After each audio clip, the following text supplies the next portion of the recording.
আজকের ব্রেকফাস্ট মেনুতে রয়েছে পাউরুটি সেঁকে নিয়েছি আর জেলি, সাথে গজার এটা ডিম সেদ্ধ আর আমাদের ডিমের পোচ করে নিয়েছি। আর সেই সঙ্গে অবশ্যই সূর্যমোদকের বেকড রসগোল্লা। দারুণ।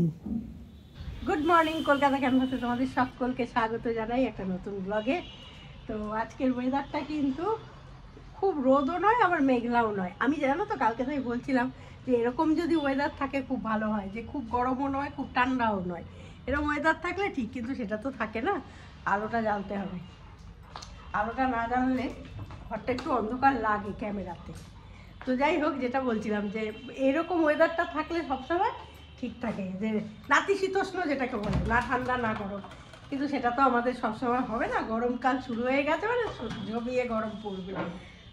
সব কিছু তো ভগবান রাখতে পারবে না। না, তুমি শীতকালে বলবে গরম দাও, গরমকালে বলবে ঠান্ডা দাও, এই কি হয় নাকি? আমাদের আসলে মানুষদের কি বলো তো, মানুষের কোনো কিছুতেই সন্তুষ্টি নেই, যার জন্য এই দুর্গতিটা। তো যাই হোক, ভাত হয়ে গেছে আমার। আজকে ইলিশ মাছ করবো। কালকে ইলিশ মাছটা আজকে করতে হবে। কাল তো হয়েই গেল ভালো মন্দ দিয়ে, দিনটা চলে গেল। আরে ওই কালো জিরে কাঁচা লঙ্কা বাটা দিয়ে ইলিশ মাছ করবো, আর গজার মাংস বসাবো এবার। তারপর পরপর যাবো। চলো, ও আমার গজাবাবুকে দেখিয়ে দিই আর আমার মাকেও দেখিয়ে দিই তোমাদের একটু, কে কোথায় আছে। এই যে আমার মা বসে আছে, মার আলনা ভেঙে পড়ছে। শীতকালীন বস্ত্রগুলো সব এখন ঢোকাবো, তারপরে আলনা থেকে ধরবো। আর আরেকজন দেখো কি খুঁজে যাচ্ছে, দেখছো? সারা ঘর শুধু আমার পেছন ছাড়ছে না। ও মার পেছন ও ছাড়বেও না। এই গরমকাল পড়েছে, মার পেছন আর ছাড়বে না। মার ঘরেই ওর অধিষ্ঠান হবে। কি বললো, ও ভীষণ খেয়ালা।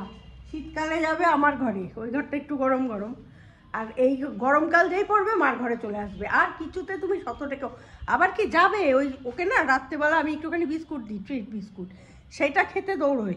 আমি ভাবি তাহলে বোধহয় আমার কাছেই শোবে। ও মা কালকে করেছে, বিস্কুটটা খেলো, খেয়েটে কিছুক্ষণ আমার কাছে শুলো, শুয়ে টুয়ে তারপরেই আমাকে গোতচ্ছে, মানে দরজাটা খুলে দেয়, আমি যাবো ওই ঘরে, চলে গেল ওই ঘরে। জানো, এই যে আরেকজন তার সাম্রাজ্য নিয়ে বসে পড়েছে। হ্যাঁ হ্যাঁ, সেই তো ওঠা নামা করছে, ওঠা নামা। চলো আমিও আমার ওঠা নামা শুরু করি কাজ। সূর্যমোদকের বেকড রসগোল্লা। আমার আবার রসগোল্লার থেকেও বেকড রসগোল্লাটা খেতে বেশি ভালো লাগে, জানো তো? খুব মজা পাই আমি ওটা খেয়ে, মানে ভালো লাগে আর কি খেতে। তো সেই জন্য চন্দনকে বলি যে একটু বেকড রসগোল্লা হলে মিষ্টিটা খাই। আর সবসময় মিষ্টি আমি অত খাই না, ভালো লাগে না। সকালবেলার দিকে তো খাই না, আমার আবার কি হয় রাত্রির বেলার দিকে মিষ্টি খেতে ইচ্ছা করে। গলার মাংস আমার কমপ্লিট, এবার মাছটা করবো। একটা জিনিস তোমাদের দেখাই তার মধ্যেই। এটা কি বলো তো, তোমরা কি বলতে পারবে এটা কি? এটা কিন্তু কার্পেট, ঠিক আছে? কিন্তু চন্দনবাবু এটাকে পাপোশ করে ফেলেছেন। কেন বলো তো? কার্পেটটা একটু পাততে বলেছিলাম, পাততে বলেছিলাম বলে উনি ওটাকে পাপোশ করে পাটা তুলে বসে আছে। এই দেখো, কি বলবে বলে। চিন্তা করতে পারো, ভাবো শুধু একবার। চিন্তা ভাবো আমি বলে ডায়লগবাজি করছি, সকাল থেকে কম কাজ করিনি কিন্তু। হ্যাঁ, আমি বেকার। ভাবো কাকে নিয়ে সংসার ধর্ম করছি। আমারও একই কথা। এই সংসারে আমি আর থাকবো না বেশি দিন। আমি তো যেতে পারলে বাঁচি, কালকে চলে যাবো ভাবছি 16 টুরে। 16 17 কিছুই হবে না, শুধু 16 টুর গল্প। তোমার এইসব কথার জন্যই হচ্ছে না, বেরোতে পারছি না, জানো তো? আবার বলছে কি, সেদিনকে তাপস এসেছিল, তাপসের সামনে বলছে স্নান করে উঠে, মা আমার বারমুটা কোথায়, বারমুটা কোথায়? তাপস বলছে কি, তুমি না বলে 16 টুরে যাবে, তো মাম কি ওখানে গিয়ে বারমুটা খুঁজে দেবে? বারমুটা পরে যাবো 2-3টে, তোমার চিন্তা করতে হবে না, আমি যাবোই। 2-3টে বারমুটা পরে বেরিয়ে যাবে বলছে। আমি বলবো আমার জিনিস গুছিয়ে রাখবে না, গুছিয়ে হারায়। আমি আমার যেখানে রাখবো মাটিতে রাখবো, মাটি থেকে কুড়িয়ে পড়বো। তোমার কি? তাই তো রাখি, দেখিয়েছি না তোমাদের আলমারিটা, খুলছি পাল্লা সব ধপ করে পড়ছে। আমি রাখবো তোমার কিছু, তুমি আমার জিনিস হাত দিলে আমি কিছু পাইবে দেবে না। আমার দরকারও নেই, আমার কি দরকার বাড়তি কাজ করার, যা খুশি হোক গে যাক। ওর এই কথাটাই আমার মনে পড়লো ছোটবেলার একটা গল্প, জানো তো? মা যখন পড়ার জন্য খুব বকতো, যে পড়ছিস না তো, আমার এমন মারবো, এই করবো সে করবো, তখন আমি খুব রেগে যেতাম। কারণ বাড়িতে হচ্ছে গল্প গুজব হচ্ছে, পরীক্ষা, তার জন্য মা আমায় করতে বলছে। খুব রেগে গিয়ে আমি বলতাম কি, যেদিকে দু চোখ যায় আমি চলে যাবো, আমার এত রাগ হয়। এবারে মা আমাদের বাড়িতে তখন ওই যুগান্তর পত্রিকা ছিল, তোমাদের মনে আছে নিশ্চয়ই, আমাদের সময়কার যারা। যুগান্তর পত্রিকার একজন সাংবাদিক ছিলেন তিনি, দেবাশিস কাকু, দেবাশিস চক্রবর্তী। আমাদের বাড়িতে খুব আসতেন, উনি ওই ঝাপুরেই থাকতেন। তো দেবাশিস কাকু আমাকে পড়াতো মাঝে মাঝে, এসছে পড়াতে বাংলা।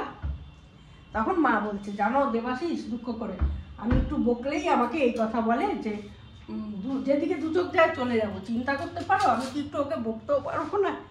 দেবাশিস কাকু বলছে কি, বৌদি আপনি দুঃখ করবেন না, ও যাক যেখানে খুশি যাক। আপনি বলবেন হ্যাঁ যা, কারণ ওর ব্যাগটাও তো আপনাকেই গুছিয়ে দিতে হবে। আপনি ভয় পাবেন না, ওকে বলবেন হ্যাঁ যা, দেখি ওর দৌড় কত দূর। সেরকম অবস্থা, 16 ট্যুরে যাবে, দেখি ওর দৌড় কত দূর। যত সব আজকে ইলিশ মাছটা খাওয়ার ইচ্ছা নেই মনে হয়, এই জন্য আমাকে এসব কথা বলছে। তাড়াতাড়ি করো, মন দিয়ে খিদে পেয়ে গেল, শুনে খিদে পেয়ে গেল। আর কি বলো তো, এক ওই কালো জিরে কাঁচা লঙ্কা। আমি তো এক বউ নিয়ে ঘর করছি, কিছু বলছি? তুমি আমার একের রান্নাটা করো না। আমি তো চাইছি না তুমি এক বউ নিয়ে ঘর করো, তুমি যাও, কিন্তু আমার থাকা খাওয়ার বন্দোবস্তটা করে যাও, আরে মনি, তাই না বলে?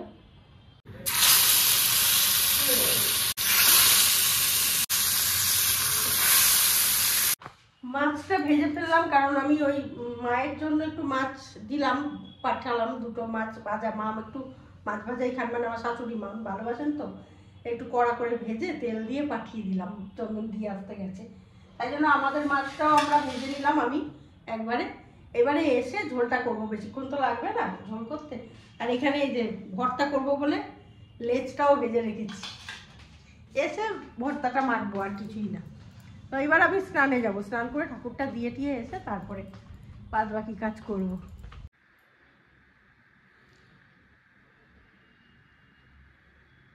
পুজো কমপ্লিট করেছি, এবার আমাকে অপেক্ষা করতে হবে। কেন জানো, তিনি বলেছেন একটু গরম গরম খাবেন এসে, তিনি এখনো ফেরেননি।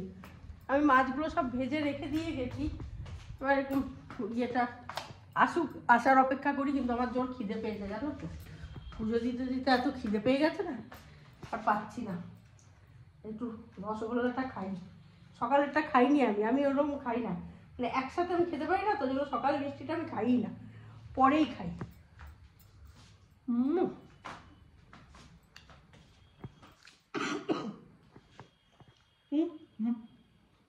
যত অবস্থা,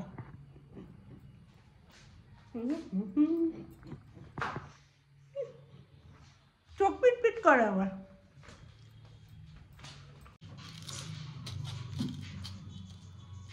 চন্দনবাবু ফিরলেন, এটা একটু মেখে নিয়ে এবার ঝোলটা করে ফেলবো। দুর্দান্ত হয়েছে, এটা দিয়ে একতলা ভাত হয়ে যায়।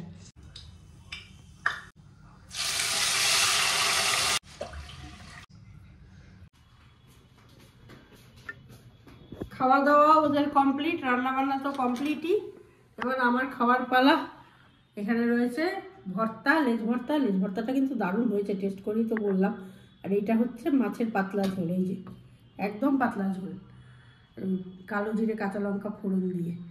তো এবার খাওয়া দাওয়া করে নিই, খাওয়া দাওয়া করে নিয়ে একটু রেস্ট টাইম। আজকের ভিডিওটা আমি এখানেই শেষ করছি। যদি ভালো লাগে লাইক শেয়ার কমেন্ট করো। নেক্সট ভিডিও নিয়ে আবারও আসছি, ততক্ষণের জন্য সঙ্গে থাকো, দেখতে থাকো তোমাদের একান্ত প্রিয় পরিবার, আনন্দের পরিবার, সকলের পরিবার, গজার পরিবার, মজার পরিবার, কলকাতা ক্যানভাস। আবার হবে তো দেখা, এ দেখাই শেষ দেখা নয় তো, আবার হবে তো দেখা, এ দেখাই শেষ দেখা নয় তো। কি চোখে তোমায় দেখে বোঝাতে পারিনি, আজও হয়তো এ দেখাই শেষ দেখা নয় তো। সবাই ভালো থেকো।